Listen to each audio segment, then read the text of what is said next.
സുഹൃത്തുക്കളെ എല്ലാവർക്കും നമ്മുടെ പുതിയൊരു വീട്ടിലേക്ക് സ്വാഗതം. ഇന്ന് ഞാൻ നിങ്ങളെ അറിയിക്കാൻ വന്നിരിക്കുന്ന ഒരു കാര്യം എന്താണെന്ന് വെച്ച് കഴിഞ്ഞാൽ സ്ത്രീകൾക്ക് സൗജന്യ യാത്ര എങ്ങനെയാണ് ഇന്ദിരാ ഗ്യാരണ്ടിയിൽ കൂടി സ്ത്രീകൾക്ക് KSRTC ബസ്സുകളിൽ സൗജന്യ യാത്ര അവർക്ക് കേരളത്തിൽ എവിടെ വേണമെന്നുണ്ടെങ്കിലും പോകാം. ഇപ്പോൾ തീർത്ഥാടന യാത്രയായിക്കോട്ടെ, അവർക്ക് ടൂറിസ്റ്റ് കേന്ദ്രങ്ങൾ സന്ദർശിക്കാനായിക്കോട്ടെ, എവിടെ വേണമെന്നുണ്ടെങ്കിലും പോകാം. ഒരു റെസ്ട്രിക്ഷനും ഇല്ല. നിങ്ങൾക്ക് ഫ്രീ ഫ്രീ ഫ്രീ എന്ന് പറഞ്ഞുകൊണ്ട് VD സതീശൻ എന്ന് പറയുന്ന ഇന്നത്തെ നമ്മുടെ പൂക്കി CM ഓരോ ആളുകളുടെയും വീടുകളിലേക്കൊക്കെ കയറി ചെന്നുകൊണ്ട് കുറേ പ്രഹസനങ്ങൾ നടത്തുന്നത് നമ്മൾ കണ്ടിരുന്നു.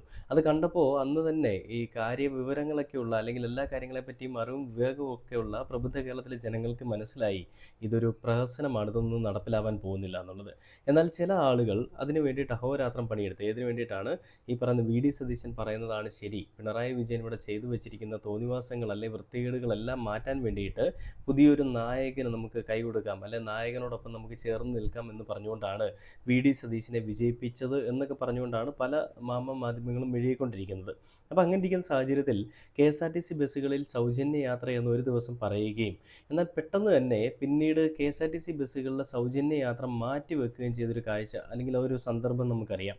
അതായത് മെയ് 15-ാം തീയതി മുതൽ KSRTC ബസ്സുകളിൽ സ്ത്രീകൾക്കെല്ലാം സൗജന്യ യാത്ര എന്ന് പറഞ്ഞാൽ ഇതേ വലതുപക്ഷം തന്നെ പിന്നീട് മെയ് 15 എന്നുള്ളത് മാറ്റിയിട്ട് ജൂൺ 15ലേക്ക് കാര്യങ്ങൾ നീട്ടിവെച്ചു.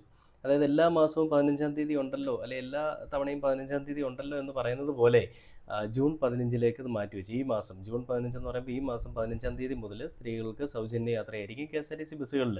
അപ്പോൾ എത്ര ദൂരം വരെ ഇവർക്ക് പോകാൻ സാധിക്കും, അല്ലെങ്കിൽ എവിടെ വരെ പോകാൻ സാധിക്കുമെന്നുള്ളതിൽ ഒരു കാര്യങ്ങളും അല്ലെങ്കിൽ ഒരു അറിയിപ്പ് ഇതുവരെയും വന്നിട്ടില്ല. അതിൻ്റെ രേഖകളൊന്നും പുറത്തു വിട്ടിട്ടില്ല.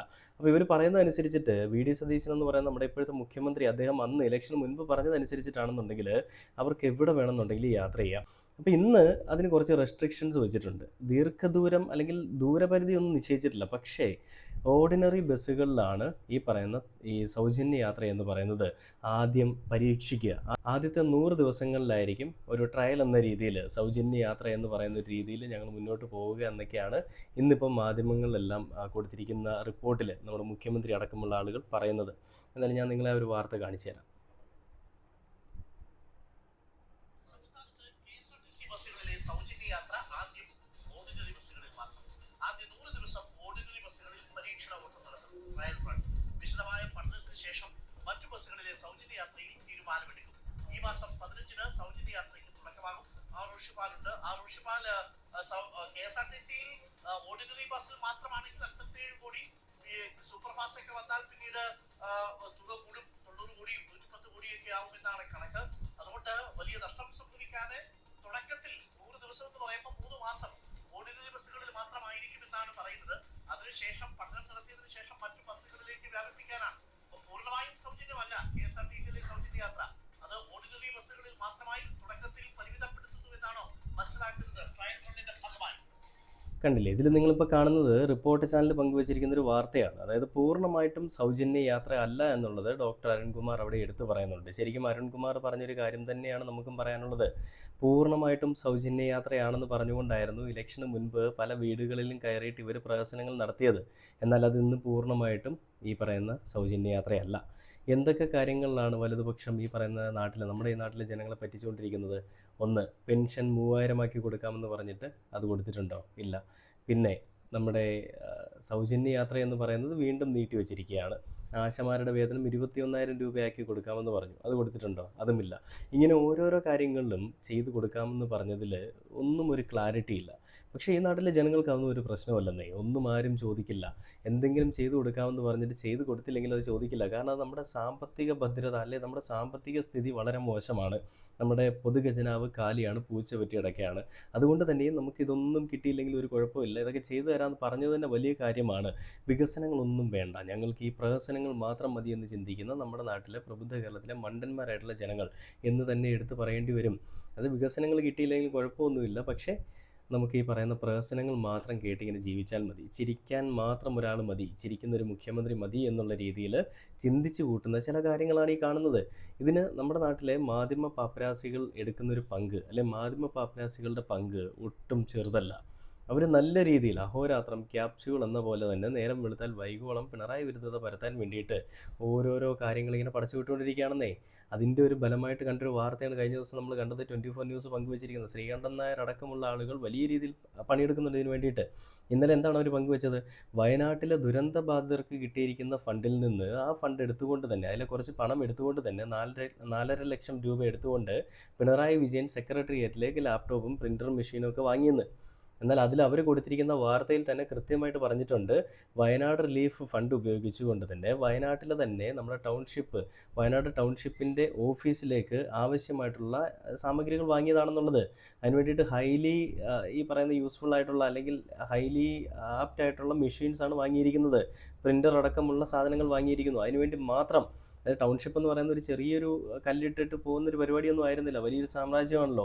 അപ്പോൾ ആ സാമ്രാജ്യം നോക്കി നടത്താൻ വേണ്ടിയിട്ടും ആ സാമ്രാജ്യത്തിലേക്കുള്ള ആളുകളുടെ ആ ഒരു വീടിൻ്റെ അവകാശങ്ങൾ അവർക്ക് നേടിയെടുത്ത് കൊടുക്കുന്നതിന് വേണ്ടിയിട്ടുള്ള രേഖകൾ തയ്യാറാക്കുന്നതിനും അതിൻ്റെ അത്യാധുനിക സൗകര്യങ്ങളോട് കൂടിയുള്ള പ്രിൻ്റർ മെഷീൻ അടക്കമുള്ള സാധനങ്ങളാണ് അവർക്ക് അവിടെ എടുത്തിരിക്കുന്നത്. അപ്പോൾ അതിനെ വളച്ചൊടിച്ചുകൊണ്ട് തന്നെ പിണറായി വിജയൻ്റെ ധൂർത്ത് എന്നുള്ള രീതിയിലൊക്കെ ആയിരുന്നു നമ്മുടെ മാധ്യമങ്ങൾ പങ്കുവച്ചത്. ഇതേ രീതിയിൽ തന്നെയാണ് പിണറായി വിജയൻ്റെ ഹെലികോപ്റ്റർ എന്നൊക്കെ പറഞ്ഞുകൊണ്ടും ഇവർ കുറേ വാർത്തകൾ അടിച്ചിറക്കിയത്. എന്നാൽ ഇവിടെ എന്താണ് നടന്നിരിക്കുന്നതെന്നും എന്തിൻ്റെ പേരിലാണ് നടന്നിരിക്കുന്നതെന്നും ചിന്തിക്കാൻ കഴിവുള്ള ആളുകൾക്ക് ഏകദേശം കാര്യങ്ങൾ മനസ്സിലായി.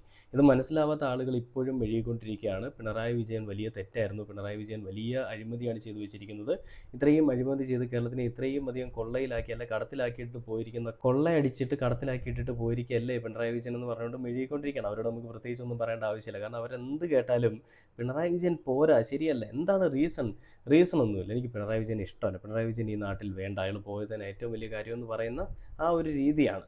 then ബാക്കി കേട്ട് നോക്കാം.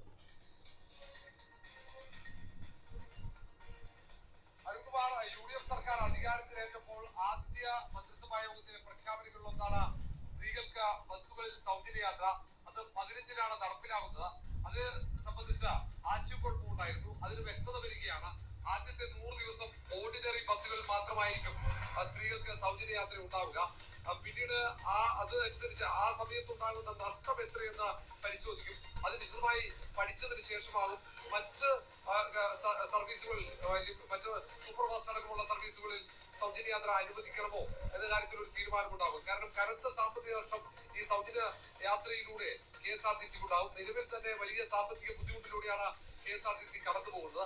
ഈ സാഹചര്യത്തിൽ നഷ്ടം എങ്ങനെ നികത്തും എന്നതിനെ കുറിച്ചുള്ള പഠനം കൂടി ആവശ്യമാണ്.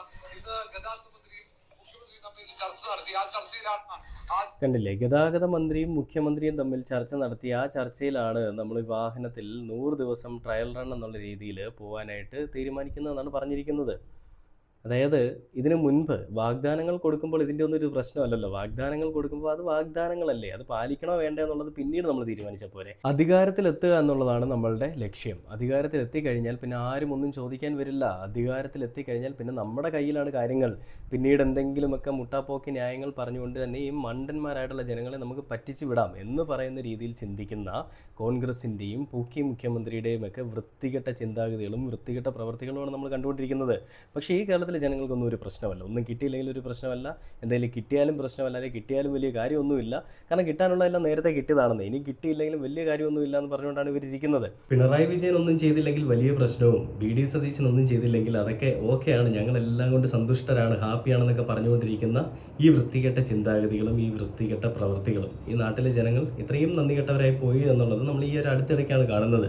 എന്തായാലും സൗജന്യ യാത്ര എന്ന് പറഞ്ഞുകൊണ്ട് സ്ത്രീകളെയും പറ്റിക്കാൻ വേണ്ടിയിട്ട് പൂക്കി CM-ൻ്റെ ആളുകളും ഇരിക്കുകയാണ്. അത് കണ്ടുകൊണ്ട് പറ്റിച്ചാലും കുഴപ്പമില്ല, മേനോൻ സാർ എത്ര പറ്റിച്ചാലും കുഴപ്പമില്ല, ഞങ്ങൾക്കതെല്ലാം ഓക്കെ ആണെന്ന് പറഞ്ഞുകൊണ്ട് എല്ലാം താങ്ങിക്കൊണ്ട് അതിനെ വെളുപ്പിക്കാനായിട്ടിരിക്കുന്ന കുറേ കൊങ്ങിക്കുട്ടന്മാരും. എന്തൊരവസ്ഥയൊക്കെയാണല്ലേ, കഷ്ടം തന്നെ.